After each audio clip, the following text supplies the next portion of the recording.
Management faculties and senior students to welcome our 28th batch of first year students who are the future engineers to be graduated from our institution in a span of 4 years.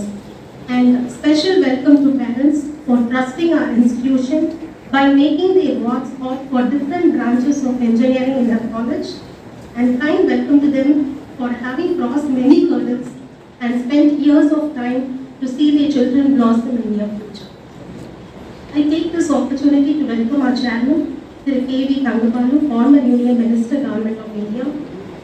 Thank you, sir. மாணவர்களுக்கும் என் நன்றியையும் வணக்கத்தையும் தெரிவித்துக் கொள்கிறேன்.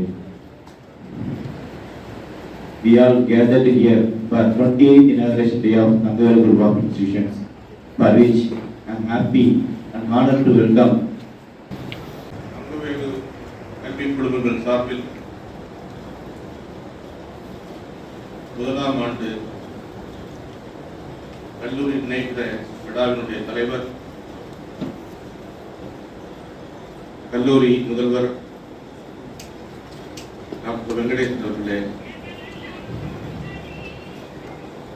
PJ கல்லூரி முதல்வர் doctor B Venkatesan அவர்களே, கல்லூரி பேராசிரியர்கள் மற்றும் நிர்வாகிகளே, மிகவும் சிறப்பாக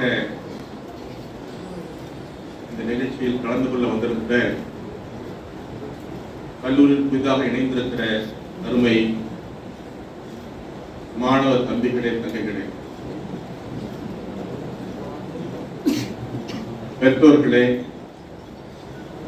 அனைவருக்கும் வணக்கம்.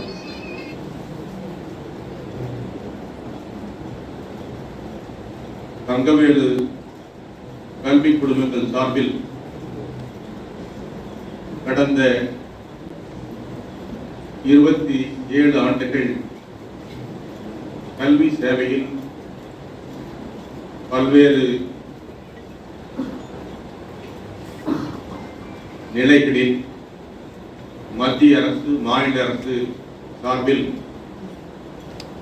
இந்த கல்லூரி நடந்து வருகிறது. இன்றைக்கு பொறியியல் படிப்பில் இணைந்துள்ள உங்கள் அனைவருக்கும் எனது வாழ்த்துக்களை முதலில் தெரிவித்துக் கொள்ள விரும்புகிறேன்.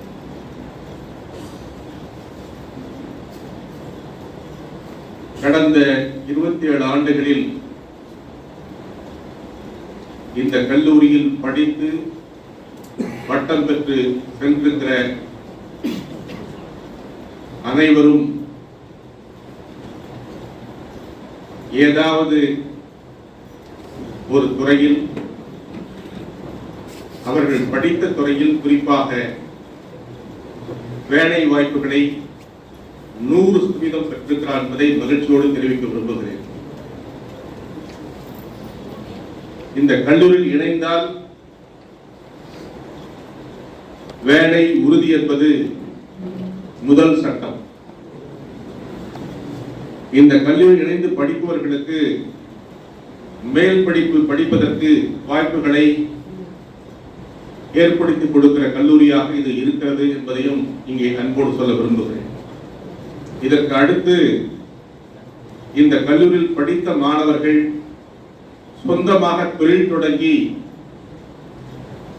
மற்றவர்களுக்கு வேலை வழங்கிக் கொண்டிருக்கிற வாய்ப்பினையும் இந்த கல்லூரி தந்திருக்கிறது என்பதையும் உங்களுக்கு சொல்வதிலே மகிழ்ச்சி.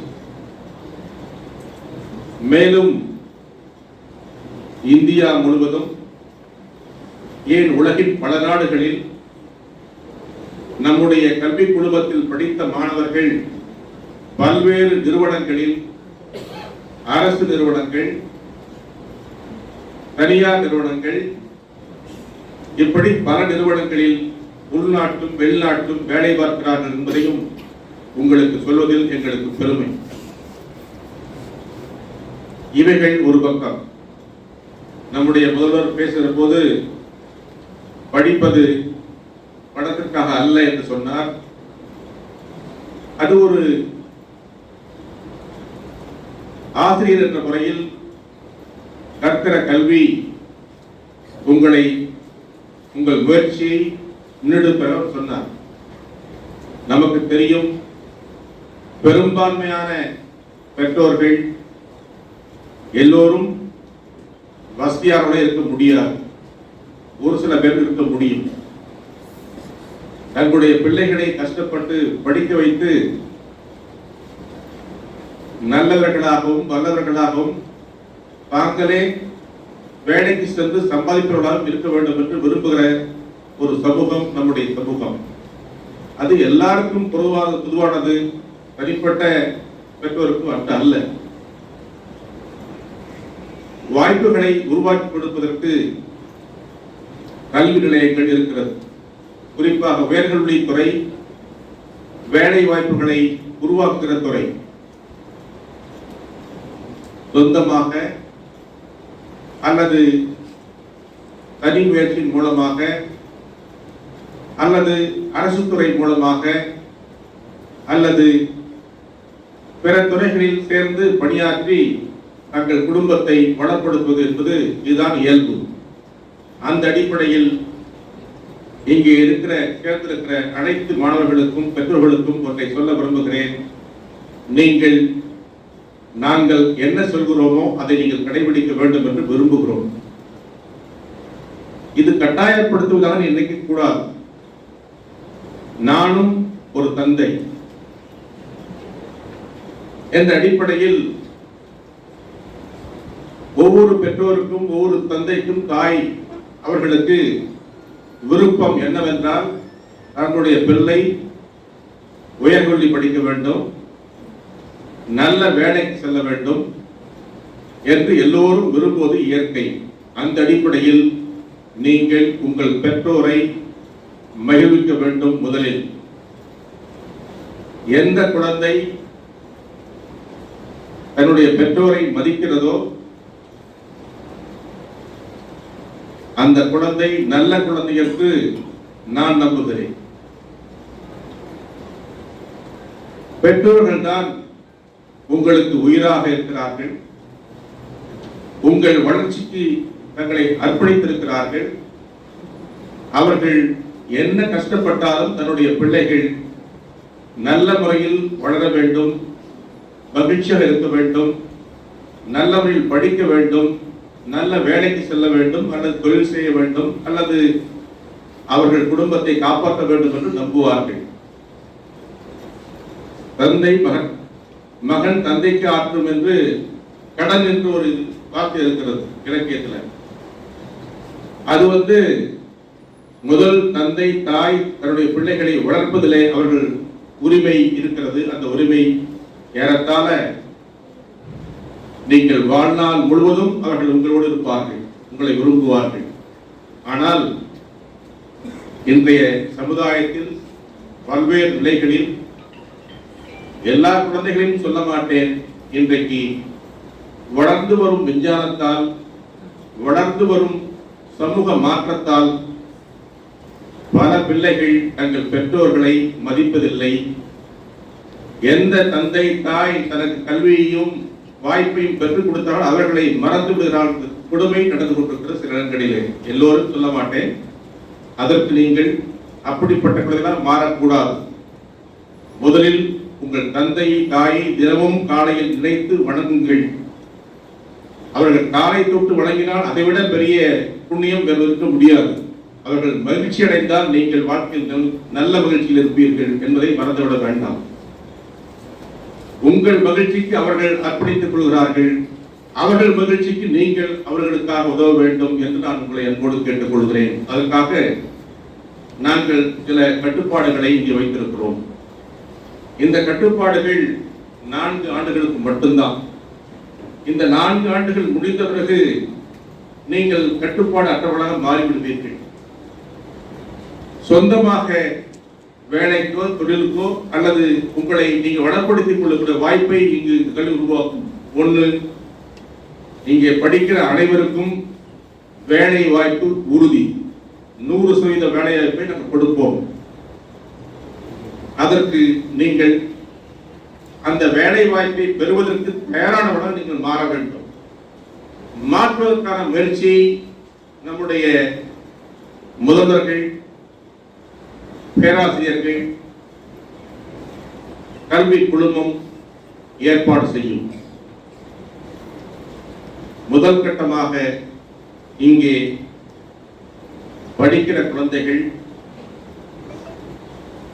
கல்லூரியில் தங்கி படிப்பவர்களுக்கு வாய்ப்புகள் இருக்கிறது.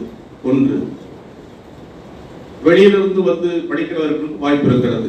2, ஆனால் தினசரி கல்லூரிக்கு தவறாமல் வர வேண்டும். அது முதல் வேண்டுகோள். தினசரி பேராசிரியர்கள் சொல்லிக் கொடுப்பதை தினசரி படிக்க வேண்டும். 2வது. 3வது, வீட்டிலே இருந்தாலும் விடுதியிலே இருந்தாலும் சில கட்டுப்பாடுகளை நீங்கள் வகுத்துக் கொள்ள வேண்டும். குறைந்தபட்சம் தினசரி 4 மணி நேரம் நீங்கள் படிக்க வேண்டும். கல்லூரி அல்லாத நேரங்களில், கல்லூரியில 8 மணி நேரத்திற்கு வகுப்புல பாடம் சொல்லிக் கொடுப்பார்கள். அதை நன்றாக கவனிக்க வேண்டும். அன்றைக்கு சொல்லிக் கொடுக்கிற பாடத்தை அன்றைக்கே வீட்டுக்கு போய் அல்லது விடுதியிலே சென்று அதை திருப்பி பார்க்க வேண்டும், படிக்க வேண்டும் என்பதை முதலில் தெரிந்து கொள்ளுங்கள். உங்களுக்கென்று ஒரு வழிகாட்டி தேவை. அந்த வழிகாட்டி என்பது டைரி. காலையில எழுந்தவுடன் காலை கடன் முடிப்பது, அடுத்து படிப்பது, அடுத்து காலை உணவு சாப்பிடுவது, கல்லூரிக்கு வருவது, மதிய உணவு சாப்பிடுவது, கல்லூரியில் படிப்பது, மாலை வீட்டுக்கு போவது, அந்த விடுதிக்கு போவது என்ற ஒரு நிலை உருவாக்கிக் கொள்ள வேண்டும். அதே நேரத்தில் நீங்கள் இது என்ன ஜெயில் மாதிரி சொல்றீங்கன்னு நினைக்கக்கூடாது. கல்லூரியில விளையாட்டுக்கு தனி நேரம் ஒதுக்கப்பட்டிருக்கிறது. அந்த நேரத்தில் நீங்கள் விளையாடலாம்.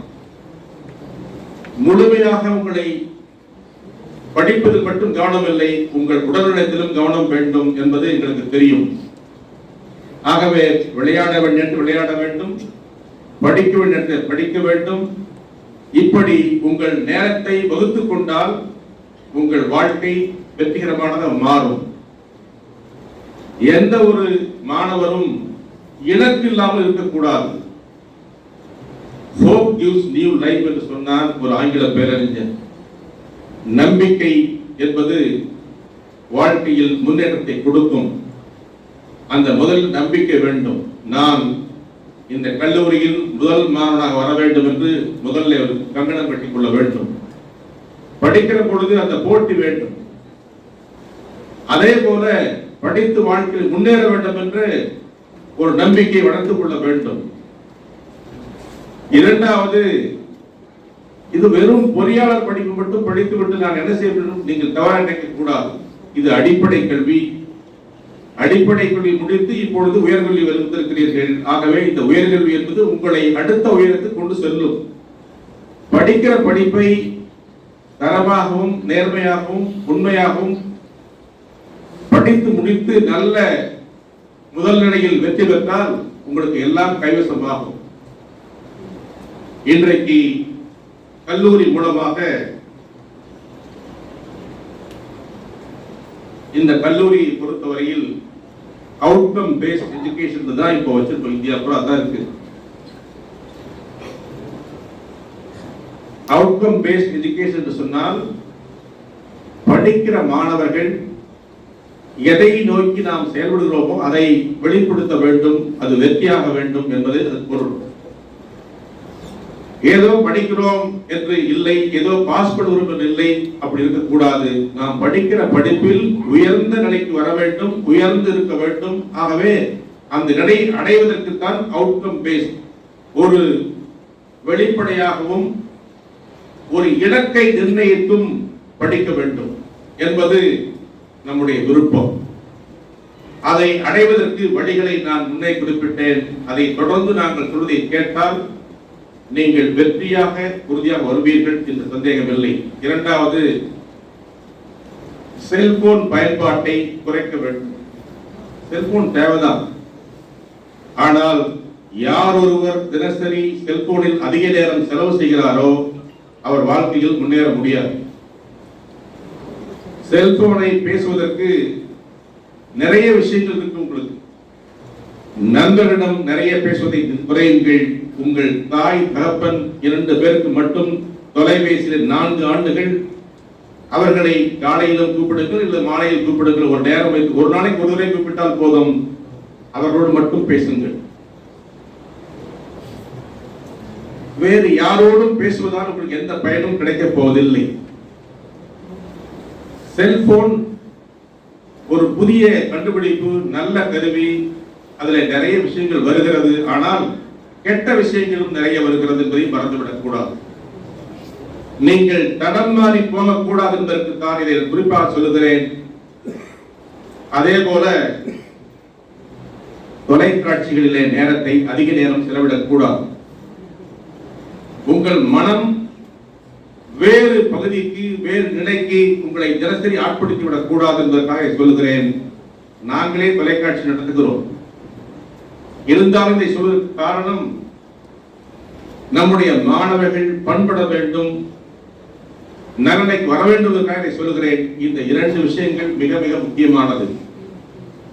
ஒரு செய்தி பார்க்கலாம், அல்லது ஞாயிற்றுக்கிழமைகளில் சனிக்கிழமை வீட்டில் இருந்தால் படம் பார்க்க வேண்டும், பார்க்கலாம், இல்லை என்று சொல்லலாம். ஆனால் அதுவே முழு நேரமாக பார்த்துக் கொண்டிருந்தால் உங்கள் படிப்பு பாழாகிவிடும். அதை மறந்து விடாதீர்கள். செல்போனை வேறு எதற்கும் பயன்படுத்தலாம் என்று நினைக்காதீர்கள். செல்போனில் நல்ல விஷயம் இருக்கிறது, படிப்பு விஷயங்கள் வந்தால் அதை பார்க்கலாம், வேண்டாம் என்று சொல்ல மாட்டேன். ஆனால் அதை தவிர வேறு அங்கே வருகிற கண்ட தவறான விஷயங்களை உள்ளே போகாதீர்கள். அது உங்கள் நிலைப்பாட்டை மாற்றிவிடும். அவரால் சீரழிந்தவர்கள் நிறைய பேர் இருக்கிறார்கள். அதுதான் இன்றைக்கு நிலைமை. ஆகவே இது மிக மிக முக்கியமான விஷயம். அடுத்தது 75% நீங்கள் கல்லூரிக்கு கட்டாயம் வந்திருக்க வேண்டும். அப்படி வந்தால் மட்டும்தான் தேர்வு எழுத முடியும். இல்லை என்றால் அண்ணா பல்கலைக்கழக உத்தரவுப்படி அவர்கள் தேர்வுக்கு தயாராக முடியாது. 75% வரவில்லை என்றால் ஒரு வருடம் வீணாகிவிடும். ஆகவே ஒவ்வொரு நாளும் வர வேண்டும். ஒவ்வொரு நாளும் வந்தால் மட்டும்தான் அன்றைய பாடங்கள் உங்களுக்கு நினைவுக்கு வரும். சொல்லிக் கொடுப்பதிலே தொடர்ச்சி இருக்கும். ஆகவே அதை மறந்துவிட வேண்டாம். அதில் உறுதியாக இருக்க வேண்டும்.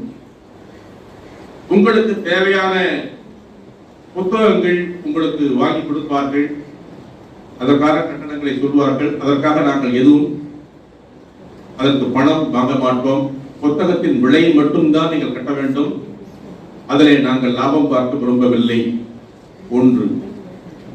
2, நம்முடைய லைப்ரரி இருக்கிறது.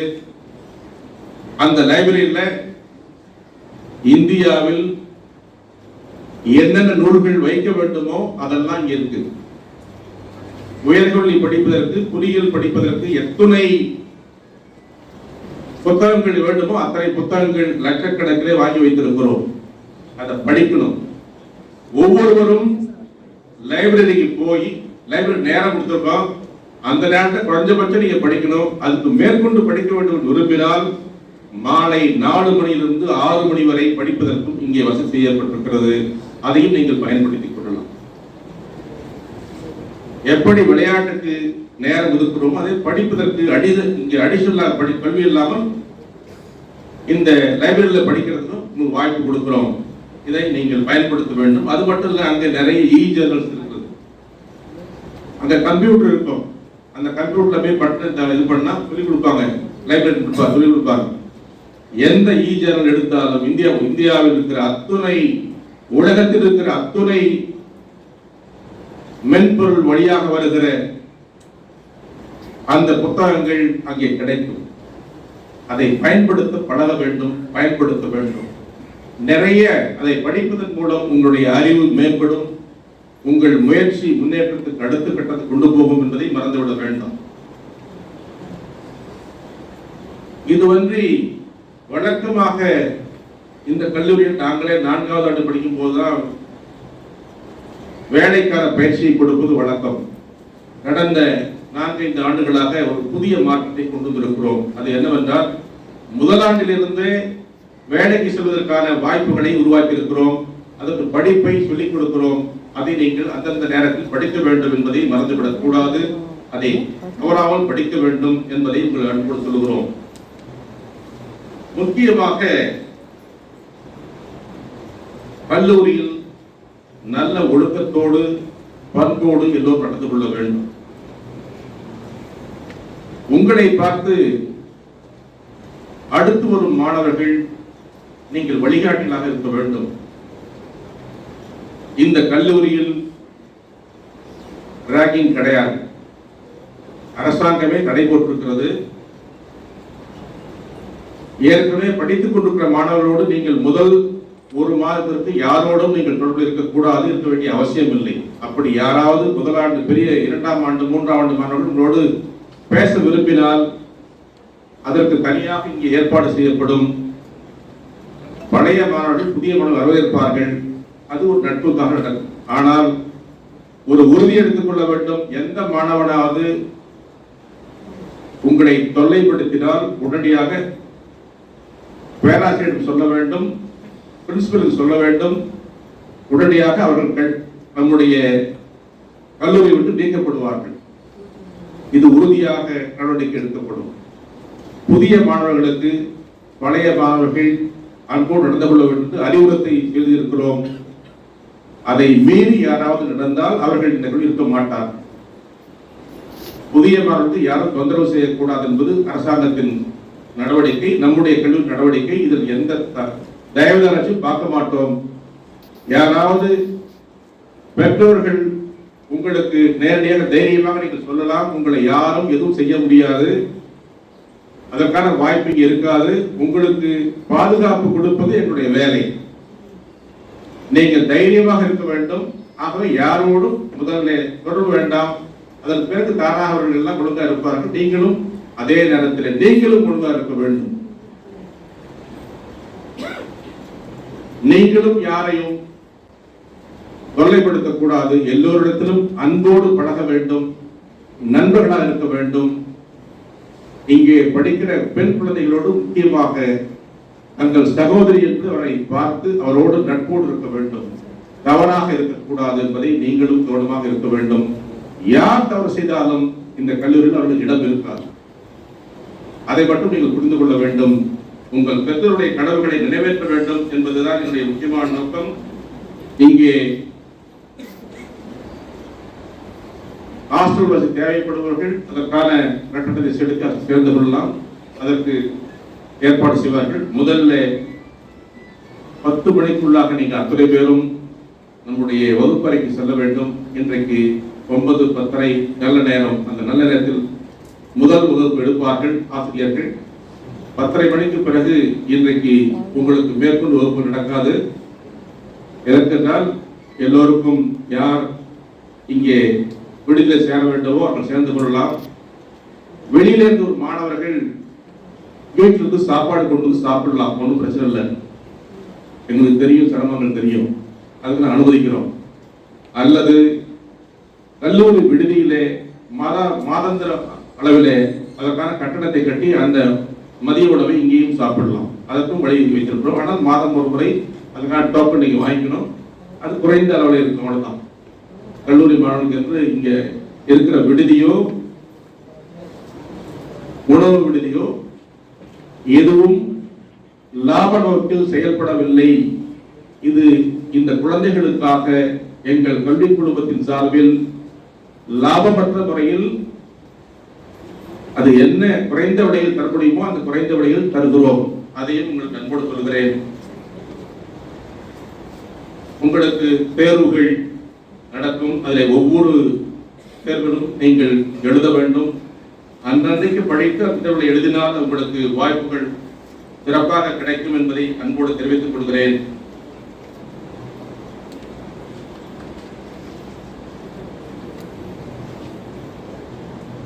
நான் முதல்வன் என்று தமிழக அரசு ஒரு சிறப்பு திட்டத்தை அறிவித்திருக்கிறது. அதில் பெண் குழந்தைகளுக்கு மாதம் 1000 ரூபாய் கொடுக்கிற திட்டம் அது. அந்த திட்டத்தில் இணைபவர்கள்